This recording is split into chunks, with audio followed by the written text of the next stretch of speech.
इलाहाबाद उपचुनाव को लेकर अंतिम दिनों के प्रचार की कमान बीजेपी की तरफ से मुख्यमंत्री खट्टर ने संभाल ली है। इसी कड़ी में मुख्यमंत्री खट्टर आज सिरसा के इलाहाबाद हल्के के गांव रंधावा पहुंचे, वहां एक जनसभा को संबोधित किया। इस अवसर पर उनके साथ बिजली मंत्री, सांसद, जेजेपी के राष्ट्रीय अध्यक्ष अजय सिंह चौटाला, जेजेपी के प्रदेशाध्यक्ष और विधायक दुड़ाराम कृष्ण मिड्डा सहित तमाम नेता मौजूद रहे। गांव में पहुंचने पर मुख्यमंत्री का ग्रामीणों ने जोरदार स्वागत किया। जनसभा को संबोधित करते मुख्यमंत्री खट्टर ने बताया कि हरियाणा एक हरियाणवी एक के तहत सभी जगह विकास एक समान साथ किया जा रहा है। उन्होंने कहा कि सरकार का विधायक नहीं होते हुए भी 700 करोड़ रुपए विकास इलाहाबाद क्षेत्र में पिछले 7 साल में लगाए गए हैं। अपने संबोधन में मुख्यमंत्री खट्टर ने इनेलो पर निशाना साधा और कहा कि आज उल्टे बांस बरेली वाली कहावत हो रही है, क्योंकि कुछ लोग कह रहे हैं कि इनका विरोध करो, इन्हें अपने यहाँ मत आने दो, लेकिन उनके पास केवल एक ही सीट थी। अगर वो जीत भी जाते हैं तो एक ही रहेगी, जबकि अगर यहाँ लोग गठबंधन के उम्मीदवार को जितवाते हैं तो उनकी सीधे तौर पर सरकार में हिस्सेदारी होगी।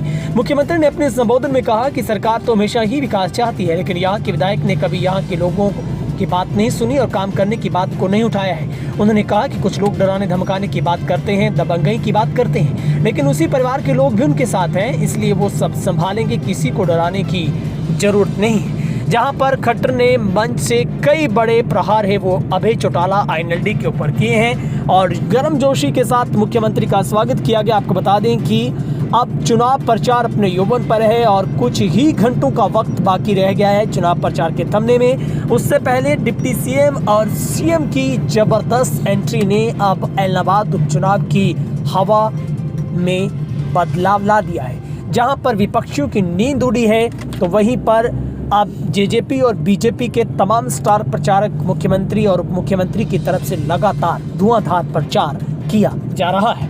ऐसे में कांडा बदू की मेहनत रंग लाने लगी है। जहां पर अब जेजेपी ने पहले मोर्चा संभाला तो अब बीजेपी ने भी मोर्चा संभाल लिया है।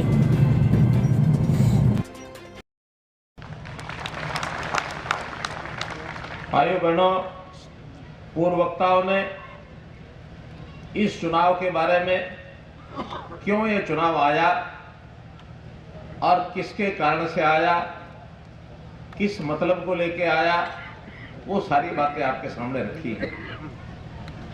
लेकिन जो कि लोकतंत्र में जब चुनाव आता है तो जनता के हाथ में उस चुनाव का भाग्य लिखने की बात होती है, क्योंकि जनता जनार्दन इस लोकतंत्र में वही सर्वोपरि है, जैसा चाहेगी वैसा करेगी। पूर्व चुनाव की बातें बहुत की गई यहां, मेरा इतना ही कहना उसमें कि पूर्व चुनाव में भी कम से कम लोकसभा के चुनाव में आपने भारतीय जनता पार्टी के लोकसभा की हमारी सांसद चुन करके और हमको एक बहुत बड़ा एक प्रसाद दिया था। विधानसभा में जो भी हुआ हो, लेकिन सरकार की भागीदारी में तो चाहे वो रानिया हो, चाहे वो सिरसा हो, भागीदारी तो आज है ही। क्या हम इस जिले की तीसरी सीट की भागीदारी, जो हमारी इलाहाबाद की सीट है, इसको भी सरकार की भागीदारी में बदल नहीं सकते? उस समय नहीं बदली होगी, आज फिर मौका आया, बदल सकते हैं। अभी 5 साल में समय थोड़ा निकला है, ज्यादा बाकी है। 2 ही साल निकले हैं, आज पूरे 2 साल हुए हैं हमारी सरकार को बने हुए। 27 अक्टूबर को हमने शपथ ग्रहण किया था, आज 26 तारीख है और मैं समझता हूं 2 साल की पूर्ण होने पर ये एक सभा, उसकी समाप्ति, 2 साल की समाप्ति पर हम अपनी बातचीत को आपके सामने रखने का एक अवसर लेंगे। आगे के 3 साल और अपने हैं, जिसमें जिस आधार पर हम 2 साल से चला रहे हैं उसी आधार पर पूरे प्रदेश के काम करेंगे, इलाहाबाद के उससे भी ज्यादा करेंगे, क्योंकि पहले कोई कमी हो सकता रह गई। 2014 के चुनाव में ये ठीक है, हम दोनों पार्टियों ने अलग अलग चुनाव लड़ा था, लेकिन दोनों ने अपने मैनिफेस्टो जारी किए थे और उसके अंदर एक ट्रांसपेरेंट सरकार, यानी पारदर्शी सरकार, जो कहेंगे वो करेंगे, जो नहीं कर सकेंगे वो नहीं कहेंगे। एक भ्रष्टाचार से दूर होती हुई सरकार, ये हम चलाएंगे, ये हम लाएंगे। पूरे प्रदेश को अपना परिवार मान करके 2.5 करोड़ जनता, 2.25 करोड़ जनता ये मेरा परिवार है, इस नाते से हम सारी चीजें आगे बनाएंगे। आपको ध्यान होगा, मैं जब जन आशीर्वाद यात्रा में इस इलाके में आया था, एक नारा उस समय आप लोगों ने बोला भी था, मैंने बुलवाया भी था, हरियाणा एक, याद है? एक बार फिर उसी नारे को फिर जोरदार बोल के याद करेंगे, हरियाणा एक, हरियाणा एक। अर्थात जब हम हरियाणा एक मानते तो सारे हरियाणवी भी एक हैं, भेदभाव करके नहीं चलेंगे। लोकतंत्र में सीट कोई किसी को आए, राज किसी का आए, लेकिन जनता का भाईचारा ये तो बना के रखना है ना। और जनता के भाईचारे के लिए हमारी सबकी चिंता होती है। आज उल्टे बास बरेली को चल रहे हैं। कैसे चल रहे हैं? कहा जाता है, कुछ लोग कहते हैं हमारा भाईचारा तोड़ा जा रहा है। अरे भाईचारा तोड़ने वाले कह रहे हैं कि तोड़ा जा रहा है, क्योंकि आज हम लोग सरकार में बैठे हैं, कोई भी 4 लोग खड़े होते हैं कि इनका विरोध करो, इनको मत आने दो, इनकी बात मत सुनो, इनको अपने आप मत आने दो। हम तो चूंकि सत्ता में, हमको हमारी जिम्मेवारी है कि हमें सारी चीज का भाईचारे की जिम्मेवारी बना के रखनी है, लॉ एंड ऑर्डर की स्थिति बना के रखनी है। आखिर तो अपने ही लोग हैं, विरोध करेंगे तो भी एक सीमा के आगे हम तो आगे नहीं बढ़ सकते, क्योंकि हमारी जिम्मेवारी है। लेकिन उनको छूट है, कुछ भी कहे। ये छूट देने का काम जिन लोगों ने इसको सपोर्ट किया है वो आपके पास आ रहे हैं। उस समय ठीक है, जीत गए होंगे, लेकिन जीतने के बाद आज तो आपको ध्यान में कि उनके पल्ले क्या बचेगा। सीट एक थी, वो गई, दोबारा आ भी जाएंगे तो एक ही एक रहनी है, निकलना क्या उसमें से।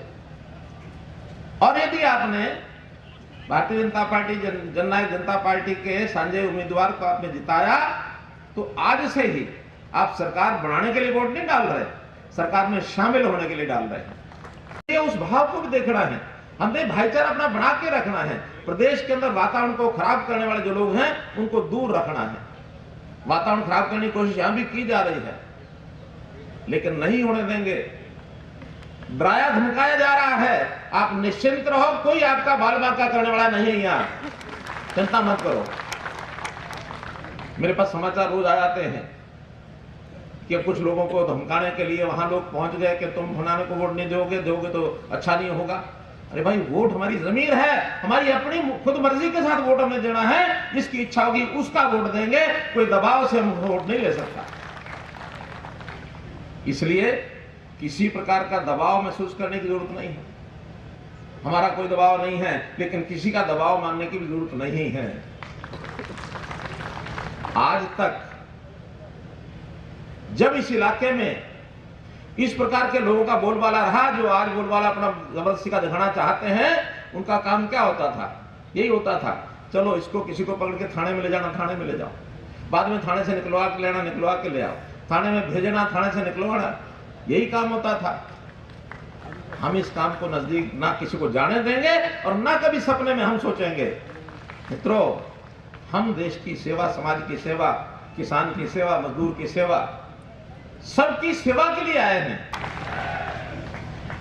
मित्रों, हमने किसानों के लिए भी, मुझे याद है 2015 में एक बड़ा संकट आ गया था। बरसात आई थी, गेहूं जो है खराब हो गई थी, ओले पड़ गए थे और फसलें सब खराब हो गई थी।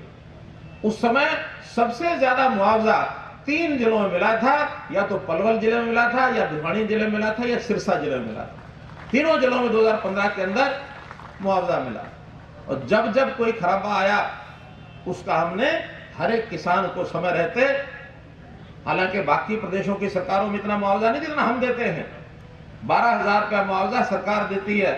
बीमा कराएंगे तो और ज्यादा मिलेगा, लेकिन बीमा कराने में भी अब किसान आगे आने लग गए, अच्छी बात है। नहीं भी कराएंगे तो 12,000 का हम देते हैं। जन आशीर्वाद यात्रा में 2019 में जब मैं आया, मुझे याद है यहां इसी सड़क से निकला था तो लोगों ने कहा कि सेम की समस्या है। 15-16 गांव ऐसे हैं जो सेम की समस्या से ग्रस्त हैं। अब जो कि कोविड था, उस कोविड में हम काम को आगे बढ़ा नहीं पाए, लेकिन योजना सारी बन गई है और उसका फंड भी रिलीज कर दिया है। कुछ गांव के अंदर काम शुरू भी हो गया है। मुझे जो बताया गया है, अभी 4 गांव हमने बताए हैं, रूपाणा, बिश्नोइया, वहां तो सोलर का जो है एक प्रोजेक्ट भी लगा है। कोई सोलर यहाँ रूपाणा का? रुपाना का है कोई? आप है? लगा है? लग गया है। ऐसे ही वहां बोर शुरू हो गए हैं गंजा रुपाना में, शंकर मंडोरी में और माखोसराय में। इन गांव में हो गया, बाकी भी शुरू होंगे। भले ही यहां हमारे विधायक नहीं हो, जैसे मैंने कहा कि हमने विकास का काम सब जगह चक्री चलाई। जो 2 बार मैं यहां उतर के गया हूं, 2 विधानसभाओं की जो मेरी रैलियां हुई हैं, दोनों में जो घोषणाएं हुई, 700 करोड़ रुपए के काम इस एलना विधानसभा में पिछले 7 साल में हुए हैं। और लगभग 250 करोड़ के ऐसे हैं जो अभी पाइपलाइन में हैं। लेकिन ये 250 भी हो जाते, हुए क्यों नहीं? इसमें भी सरकार तो करना चाहती है, लेकिन भाई मुद्दई सुस्त गवाह चुस्त, ये तो नहीं हो सकता। अब आपका विधायक ही सुस्त है। उस विधायक ने कभी आकर के ये नहीं कहा कि आपकी जो अनाउंसमेंट है उसकी पूरी करा दो। अगर वो विधायक चुस्त होते तो 250 करोड़ का और भी करा लेते। आज आप अपना विधायक बनाएंगे और वो पीछे हमारे लग करके 250 ये आने वाले और सारे काम चाहे कितने करने पड़े सारे हम करेंगे। मित्रों, विकास के नाते कोई कमी छोड़ेंगे नहीं, लेकिन परिवार का जो प्यार है इसको किसी को तोड़ने नहीं देंगे, चाहे हमें कोई भी कुर्बानी देनी पड़े। और उस बात को आप समझ रहे होंगे। आज कुछ लोग जो तरह तरह के विरोध कर रहे हैं उनको आप दरकिनार कर दो, उनको कोने में अलग से छोटे ग्रुप में खड़ा कर दो और बिना डर के आने वाले 30 तारीख को कुछ लोगों को थोड़ा सा अंदर अंदर भय लगता है, पता नहीं कल को क्या होगा। मैं कह रहा हूं कल को ये सरकार भी यही है और 3 साल की गारंटी तो हमारी है ही है। अगले 3 साल में आप जैसा चाहोगे वैसा होगा। 3 साल तो तुम्हारा किसी का बात का आड़े होड़े नहीं देते। और फिर जिस बात को हमारे बहन सुनीता जी ने कहा कि परिवार तो वही है, उस परिवार का जितना बड़ा हिस्सा हमारे साथ है। अगर अब कोई दबंगई दूसरा करेगा तो मुकाबला करने वाले ये करेंगे अपने आप, ये करेंगे। फिर चाहे चौधरी अजय सिंह जी हो, चाहे दुष्यंत जी हो, चाहे आदित्य चौटाला हो, चाहे रणजीत सिंह जी हो, आखिर एक ही घर है। लेकिन सिद्धांत के साथ, सत्यता के साथ जो खड़े होने वाले हैं वही हमेशा जीतते हैं।